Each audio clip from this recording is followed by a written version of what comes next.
Hey, what's up guys? Good morning. This is Joy Balina of Geely Kawit Cavite.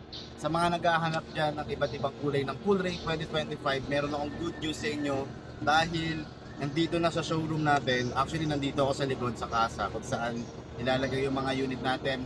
Nandito na yung ating 2025 Coolray Sport Plus na light gray. It's 1,329,000 dahil special color yan.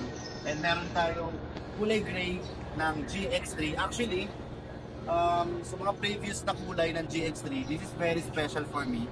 Dahil, I mean, this is bago lang to sa mata ko dahil walang ganito kulay dati. Ang kulay ng gray dati is parang light silver.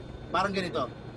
Parang ganyan yung kulay ng previous na gray ng GX3. So, ito darker na siya.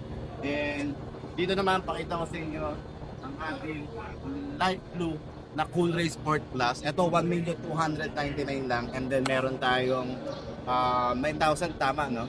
9,000 all-in down payment, subject for bank approval of course. And yung monthly nyo dyan is 26,000 lang. So, bisita na kayo sa amin dito sa Geely Kawit Cavite. Maganda yung service, maraming parts available. Meron tayong fuel filter, meron tayong oil, meron tayong brake pads, meron tayong lahat na kailangan nyo. Nandito na sa Geely Kawit. At hindi namin kayo papabayaan dito. So, once again guys, this is Joy Balina of Geely Kawit Cavite. You can message me or you can call me at 0949-121-6904, 0949-121-6904. Joy Balina ulit of Geely Kawit Cavite. Sorry. Peace out.